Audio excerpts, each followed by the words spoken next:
afternoon, everyone. We are joined with Justin Rose. Justin, you're making your 8th start here at the RBC Heritage. Start off with some comments, what it's like to be back here in Hilton Head.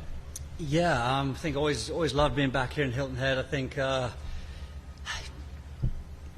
the vibe of the place, I think, is always a great place to be post Masters, I think for all players, you sort of amp up to the first major of the year so much in your own mind that coming to sort of more of a cool kind of holiday destination vibe for a couple of days is nice just to reset. But clearly big tournament ahead for all of us, a lot of opportunity this week. Again, signature event, a lot on the line. So I think about now everyone starts to then get focused with the job at hand. But yeah, I really enjoy my time here. Coming off an exciting week last week, what do you do to kind of turn the page after finishing runner-up at the Masters? Yeah, I mean, I think it's definitely been one to process a little bit. It was a lot. There was a lot going on Sunday. It was obviously a huge opportunity for me at the very end. But to give myself that opportunity, I played some incredible golf, and it was one of the most fun days I've ever had on a golf course. I felt like mindset-wise at the start of the day, would said probably starting 7 back. Wasn't really thinking about winning the tournament. Was thinking about what it means to play at Augusta on a Sunday, and it's a very special day no matter what. And I feel like I just got into my round quite nicely from the beginning. But then around Amen Corner, which is probably the most special stretch of golf that there is, just went to this different place, and things just really started to flow for me. And I started to believe that we were onto something pretty big. And then didn't really track Rory's round hole by hole, but then definitely got the sense on 16 that I was right in it and had an opportunity to sort of put some heat on it and to potentially win. So, great to kind of keep making birdies towards the end of my round. Clearly a couple mistakes here and there crept in, but other than that, it was a pretty flawless day. Perfect. We'll go ahead and open up with questions. We'll start off with Ron. Justin, guessing you drove down here Monday. What was that like, or what was Monday like? Reflective, balance, and sort of excitement about how you played with what got away, or what was it like?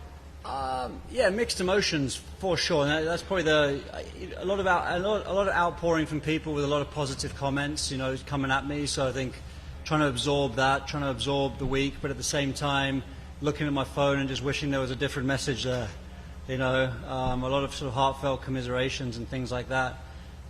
But clearly, having been in that situation before as well, and then again, even more this time, could really sense what it would be like to win it, and felt like I was right there on the edge of winning it, obviously. So a little bit of, certainly don't feel down in any way, shape or form, just because of the performance I was able to put in and how I was able to feel putting in that performance, but just sort of, don't know what the right word is, tormented probably by the thought of what might have been, So obviously just bouncing back and forth with those two emotions. So, but certainly I think no regrets, right? You can lose a golf tournament and there's a million of things that you think, I should have done this differently. There's not really much I can look back and go, should have done that differently on the day. So it's more just like wish it had added up to a different result rather than wish I'd have done things differently. Doug? Just on that, Justin, having been through this before, sorry, step away, base. Having been through this before, and frankly losing to a friend, as you look back on 17, how did it process the rest of the year? Did it linger? Or were you able to put it away ever, or did it stick with you? Yeah, good question. I would say it lingered for a month, 2017. But I think it also spurred me on, if I look back historically, to play my best golf. 2017 August-ish through to the end of 18 is probably the most consistently good golf that I've ever played, and obviously culminated in me getting to world #1 and things like that. So I certainly took that loss, and my career went forward. So obviously I was a little bit more in the prime of my career around that time, or you could argue more prime. But I don't see any reason why that can't be the same this time around. I'm working well, I'm working hard, I'm feeling good about my game, I'm feeling like I've been saying all year that my good is good. I just got to kind of make sure that I'm playing consistently well enough to give myself those opportunities, because obviously majors come around fairly rarely, only 4 times a year, so you do need a level of consistency in your game to continue to create those opportunities to win. But yeah, I mean, the last 2 majors I've been right there and been beaten by the top players in the world at the peak of their game. So, but on both occasions I felt like I've stepped up, I've hit the shots, I've played well, I felt great, and I'm doing the right things to win. So I just got to keep the level high enough to keep creating those opportunities. We have Alex in the very back. Justin, Rory said in his press conference on Sunday after he won that he was glad to see 2 Europeans in the playoff, obviously alluding to the Ryder Cup. Outside of the money that you won last week and whatever else was involved, you moved up considerably both in Ryder Cup and in world rankings. Can you just talk about, even though it's still early, can you just talk about the importance of seeing European names on top of those, top of these leaderboards lately, and how much that might mean when you get to September and Bethpage?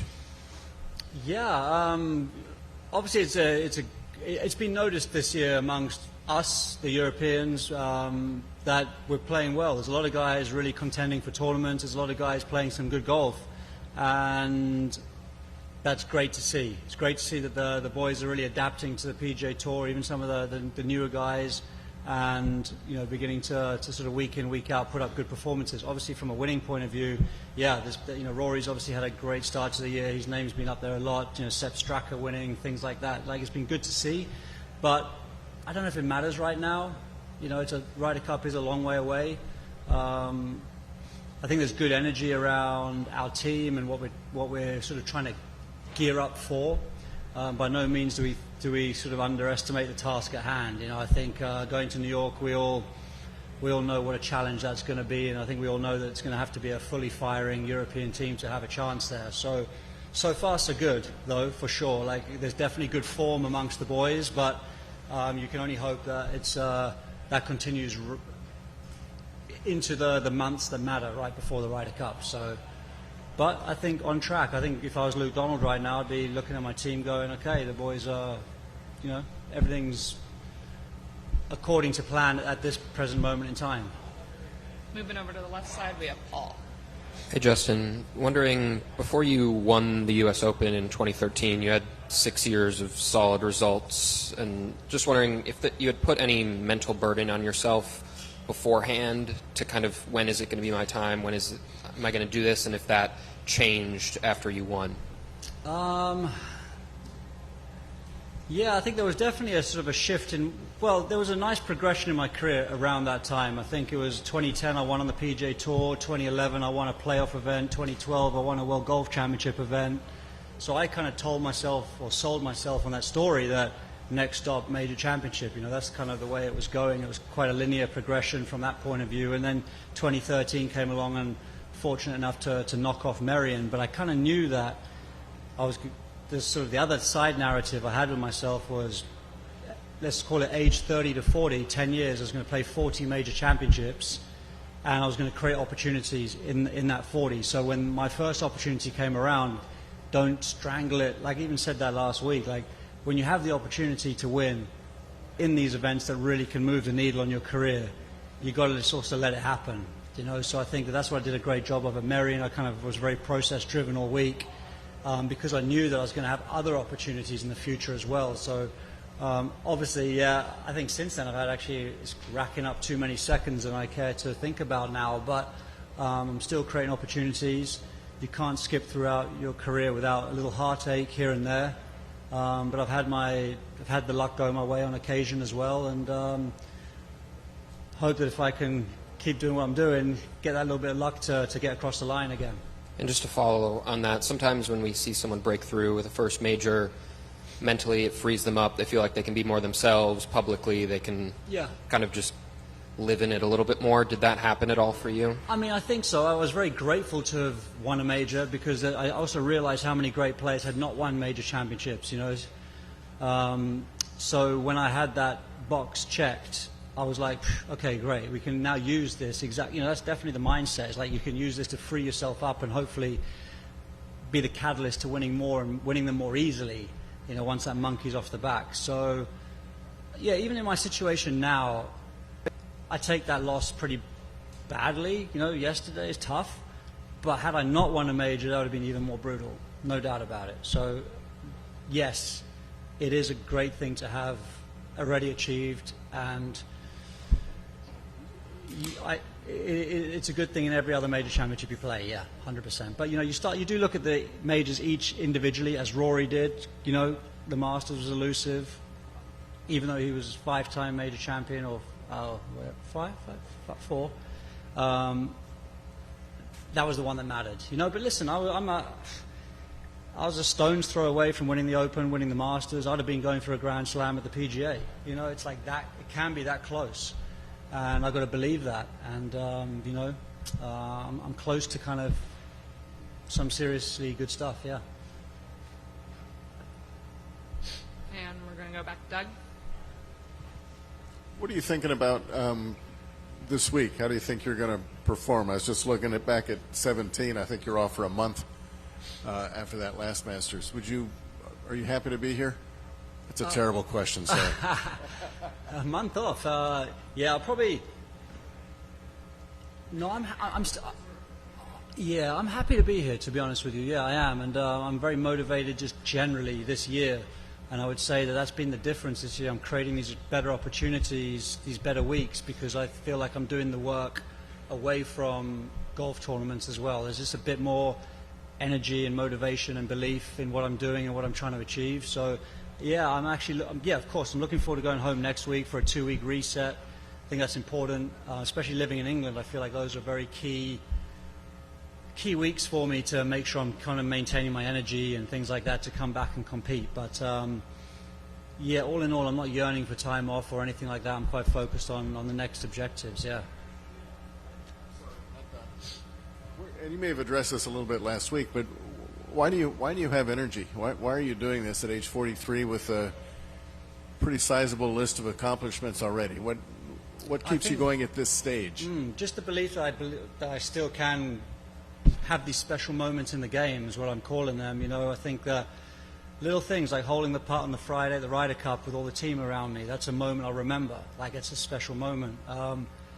Even the Open Championship was special, walking down 18, being right in it, holding the putt at Augusta on 18 on Sunday and seeing the crowd stand up, and those are special moments. I want it to be accompanied with the requisite trophy as well, don't get me wrong, but the reason I'm playing is to sort of feel those moments that really matter in your career and in your life. And I believe that the point is, the reason I'm working hard enough to do it is because I still have that belief that it's possible. And I think that's why these weeks are important for me still, is that it's just reaffirming that it's still possible. Adam? Justin, you talked a little bit about the moment of the hug you had with Rory, but were you able to see or talk to your wife afterward about the hug that she had with Rory? Because that looked like a pretty cool moment too. No, not really. The mystery woman. There was some article somewhere like, who's the mystery woman that was hugging Rory? It turned out to be Kate. I was like, that's pretty funny. Listen, I think in the moment you realize what it means to everybody involved. You realize what it means to other families, what they must be feeling, and you're a part of the moment, you're a part of the story, you're a part of all of the energy that's going on in that moment. So I think that's what happens. You embrace that connection that you have with everybody and all that's going on in the moment. So no, I don't know what she said to him. I think no, I don't think that was discussion worthy or anything, to be honest. But have you ever had a hug like that in golf with a competitor? I got a great hug from Tommy Fleetwood when I walked off 18 on Sunday. Meant a lot.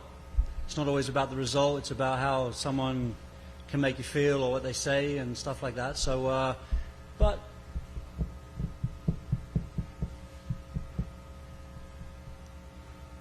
I don't know. I can't think of it, to be honest. But sometimes your mind's spinning a million miles an hour in those situations, and often it's hard to take in what someone might say to you in that moment anyway, I believe. Perfect.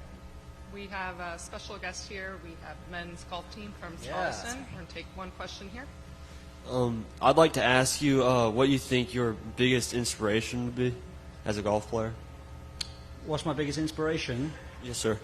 Yeah, I think, well, I think my dad early in my career was a big inspiration for me. I think he kind of laid out, well, he taught me the game, and I think sort of very subtly kind of like guided me down a little path where I began to realize what I was capable of or what it might look like to be a pro.